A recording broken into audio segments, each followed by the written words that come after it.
Bum! Leitura, estudos para concursos sobre sobre a nova lei de licitações. Quando as pessoas não têm saco de ler a lei de licitações treco inteiro, eles pulam tudo e separam em vídeos pequenos. Mas eu nunca consigo terminar se eu fazer vídeos pequenos, então vamos ler tudo de uma vez só. Todos os artículozinhos. Primeiro vamos criar umas perguntas na nossa cabeça. Basicamente, ah,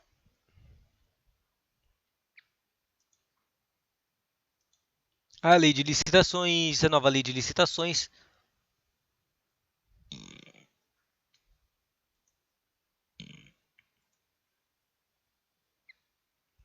é separada em 28 partes. Basicamente, cada parte tem é um capítulo diferente.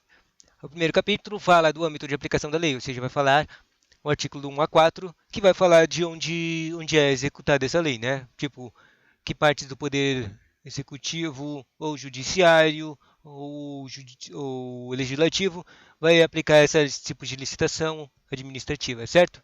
Daí no 5 e 6 fala dos princípios que são regidos à lei, né?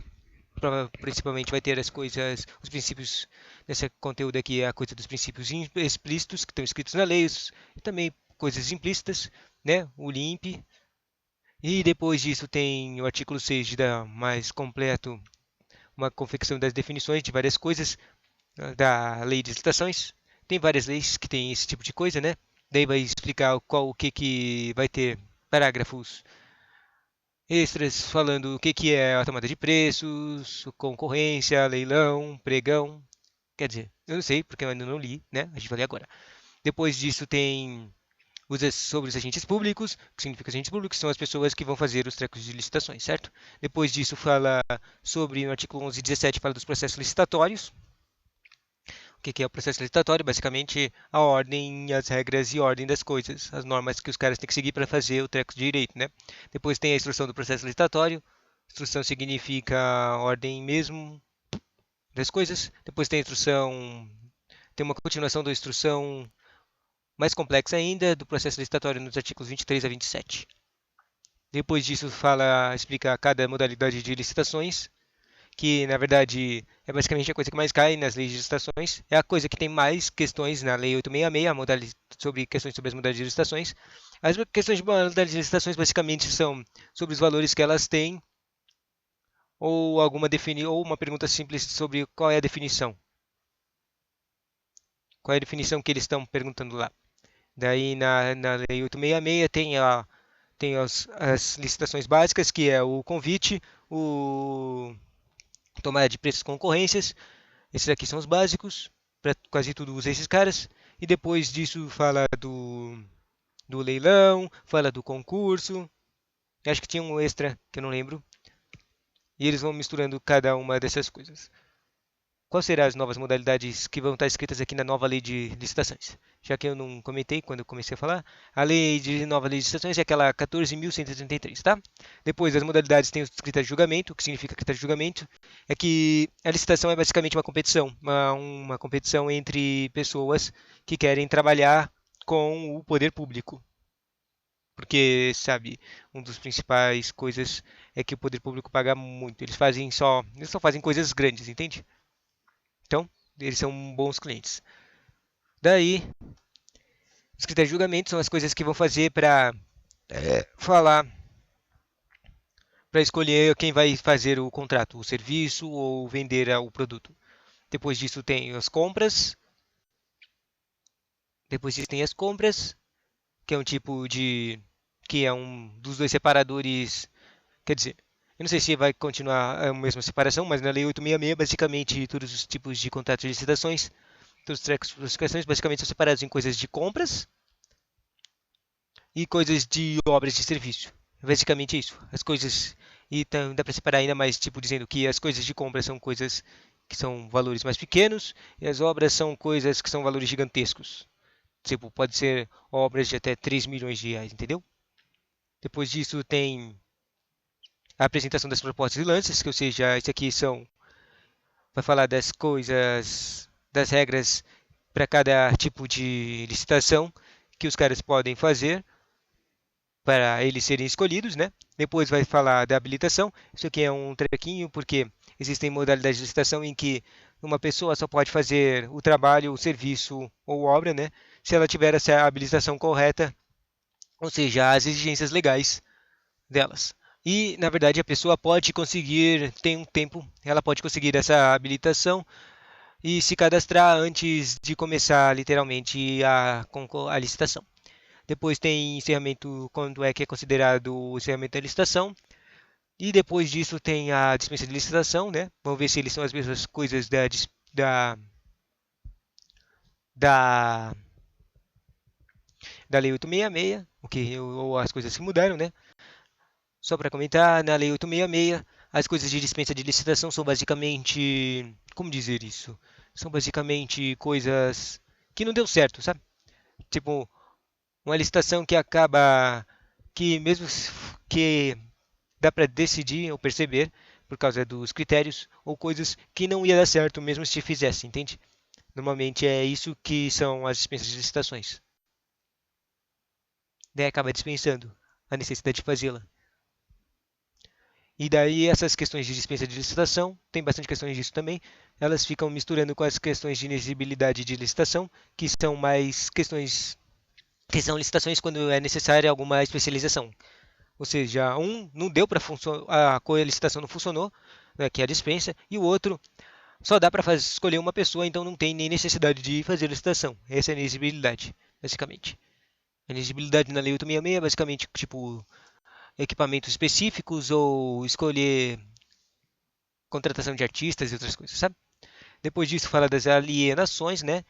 Que é um tipo tem na verdade tem, eu já vi bastante questões de alienações também, da Lei 866, claro. Não tem muitas questões ainda da lei nova, né? Depois tem dos instrumentos auxiliares, eu não sei o que é isso aqui. Do sistema de registro de preços, né? Isso aqui tem questão disso aqui, tem pouca, mas tem questão disso aqui. Basicamente, o sistema de registro de preços é um treco auxiliatório do tipo de licitação de tomada de preço. Você entende? O sistema basicamente é ficar cadastrando toda vez que a administração contrata alguém, ela vai cadastrando isso num sistema e daí isso vai facilitar e acelerar os processos licitatórios, entendeu? Basicamente, tipo, eles controlaram, eles conseguiram comprar algum produto para uma obra lá que iam fazer por 20% de menos o valor. Daí, eles vão lá e quando eles fazem a licitação, eles dão preferência a esse cara que já tinha mostrado confiabilidade, tinha terminado o treco e ainda tinha valor lá, e verificam se o cara ainda tem o treco. Ou seja, basicamente o sistema vai falar com as pessoas que já seria mais fácil você contratar já, ao invés de você ficar pesquisando ou fazendo ser procurado por pessoas, né? Depois disso tem os contratos administrativos, que é uma das outras, é uma coisa que cai bastante também, né? Contratos administrativos, garantias de alocação de riscos. E agora aqui tá, né? Começou a parte que eu não tenho a menor ideia das coisas, né? Só as partes que eu comentei eu tinha alguma ideia das coisas. Agora vamos separar aqui. Tem garantias de alocação de riscos. Isso aqui são coisas que tem que escrever no contrato, tá? Duração dos contratos. Também tem isso, né? A alteração dos contratos. São cláusulas para que é necessário para alterar o contrato. Normalmente, nesse capítulo aqui, tem as coisas da administração poder alterar unilateralmente. O particular contratado nunca pode alterar o contrato. Ele só pode alterar através de uma via judicial ou através de uma concordância entre os dois. Esses são os únicos modelos, pelo menos é o que estamos na 866, não sei que hipóteses vão estar aqui, né? Depois disso tem hipótese de extinção. Basicamente, extinção é quando os caras não fazem, quer dizer, a maioria das vezes nas questões é quando os caras não conseguem fazer o contrato, daí extingue. Depois, infrações e sanções. Sanções são coisas que o segurado, quer dizer, que o contratado não pode fazer, eles vão estar escritos no próprio contrato. No recebimento do objeto, isso aqui significa como é que a administração verifica se eles completaram o serviço direito, né? Tipo, mandar alguém para fazer uma auditoria dos trecos, equipamentos, também, ou a operação que fez, para ver se está tudo certo, se eles não usaram material de merda, entendeu?